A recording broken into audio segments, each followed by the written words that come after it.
الحمد لله وكفى والصلاة والسلام على من لا نبي بعد أما بعد فأعوذ بالله من الشيطان الرجيم بسم الله الرحمن الرحيم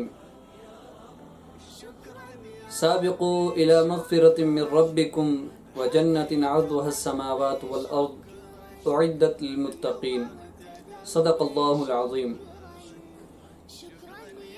میرے محترم سامعین حضرات، اللہ رب العزت نے انسان کو خالصتاً اپنے عبادت کے لیے پیدا کیا ہے. انسان کو خالصتاً اللہ رب العزت نے اپنی عبادت کے لیے پیدا کیا ہے. انسان کو دنیا کے لیے نہیں پیدا کیا بلکہ اپنی عبادت کے لیے پیدا کیا. قرآن مجید کے اندر اللہ تعالیٰ فرماتے ہیں وَمَا خَلَقْتُ الْجِنَّ وَالْإِنسَ إِلَّا لِيَعْبُدُونِ. جنوں اور انس کو میں نے اپنی ہی عبادت کے لیے پیدا کیا ہے. تو اللہ رب العزت نے عبادت کے کئی طریقے ہمارے لیے رکھے ہیں. کئی طرق سے اللہ رب العزت کو ہم راضی کر سکتے ہیں. ہر دروازہ اللہ رب العزت نے کھولا ہوا ہے عبادت کا. کوئی نماز کے ذریعے اللہ رب العزت کو راضی کر لیں، نماز پڑھ کر کے راضی کرو، روزہ رکھ کر کے راضی کرو. بہت سارے اللہ رب العزت نے نیکی کے راستے رکھے ہیں کہ جن پر عمل کرنا بہت آسان ہے، کیونکہ نیکی کی توفیق مل جانا یہ اللہ رب العزت کی طرف سے ہے. انسان کو نیکی کی توفیق، خاص طور پر مسلمان کو نیکی کی توفیق مل جائے، یہ اللہ رب العزت کی طرف سے ایک ہدیہ ہے، ایک انعام ہے انسان کے لیے کہ یہ لے، میں تجھ سے راضی ہونا چاہتا ہوں، تو یہ نیکی کر لے، میں تجھ سے راضی ہو جاؤں گا. مثلا اللہ رب العزت نے انسان کو، مسلمان کو کان دیے ہیں اور سننے کی طاقت بھی دی ہے، اور اپنے کانوں سے اذان کی آواز سنتا ہے، اپنے کانوں سے اذان کی آواز سنتا ہے. تو اللہ رب العزت نے توفیق دی.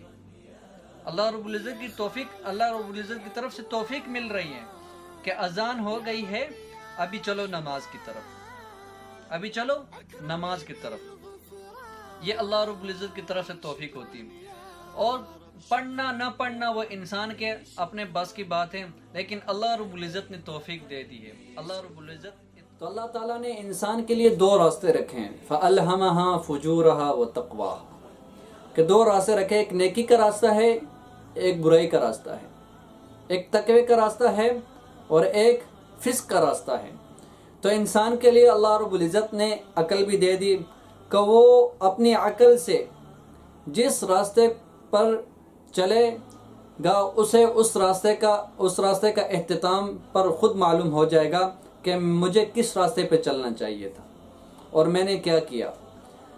اگر وہ تقوی کے راستے پہ چلتا ہے، اللہ رب اللہ فرماتے ہیں کہ وہ اپنے مقام جنت میں پہنچ جائے گا اور جنت کو دیکھے گا.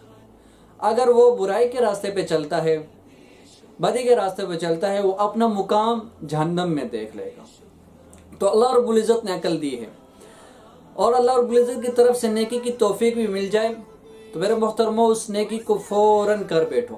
کل پر اس نیکی کو نہ چھوڑو، کل پر اس نیکی کو قطعی تو دنیا کا کام، آج کا کام کل پہ چھوڑا ہے، گناہ کا کام آج کا کل پہ چھوڑا ہے کہ چلو آج گناہ نہیں کرتا کل کر لوں گا. ایسا نہیں ہے. جب بھی نیکی کی توفیق اللہ رب العزت کی طرف سے انسان کو ملتی ہے، انسان کے ذہن میں فوراً یہ بات آتی ہے یار ابھی میں تھکا ہوا ہوں، ابھی میں نہیں کر سکتا، تو انشاءاللہ صبح سے نماز پڑھنا شروع کر دوں گا، ظہر کی نماز کل سے پڑھنا شروع کر دوں گا، عصر کی نماز کل سے پڑھنا شروع کر دوں گا، مغرب کی نماز کل سے پڑھنا شروع کر، فلاں کام کل سے کرنا شروع کر دوں گا. اس طرح کی چالیں چلتا ہے پھر شیطان انسان کے ساتھ. تو اللہ تعالیٰ قرآن مجید کے اندر بھی فرماتے ہیں فَاسْتَبِقُوا الْخَيْرَاتِ، نیکی کے کاموں میں دوڑ لگاؤ، نیکی کے کاموں میں سبقت حاصل کرو. اور دوسری آیت کے اندر اللہ رب العزت فرماتے ہیں سابقوا الی مغفرۃ من ربکم، سابقوا الی مغفرۃ من ربکم وجنۃ عرضها السماوات والارض اعدت للمتقین، کہ دوڑ لگاؤ، سبقت حاصل کرو اللہ رب العزت کی مغفرت کی طرف، اللہ رب العزت کی خوشنودی کی طرف، اللہ رب العزت کی بخشش کی طرف، اور ایسی جنت کی طرف دوڑ لگاؤ جو زمینوں و آسمانوں سے کئی گنا بڑی ہے۔ اعدت للمتقین، اور یہ جنت جو سی ہے اور مغفرت اللہ رب العزت کی، یہ متقین کے لیے ہے، پرہیزگاروں کے لیے ہے، پرہیزگاروں کے لیے جو نیکی کے کام میں جلدی کرتے ہیں، برائی کے کام میں تاخیر کرتے ہیں۔ برائی کے کام جب سامنے آئے تو اسے ٹال مٹول کر کے اس سے پیچھے ہٹ جاتے ہیں، اور نیکی کا کام جیسے ہی نظر آئے اسے فوراً کرتے ہیں۔ ایسے شخص کے لیے اللہ رب فرماتا ہے جنت عرضها السماوات والارض، ایسی جنت ہے جس کی لمبائی اور چوڑائی زمین و آسمان سے کئی گنا زیادہ ہے۔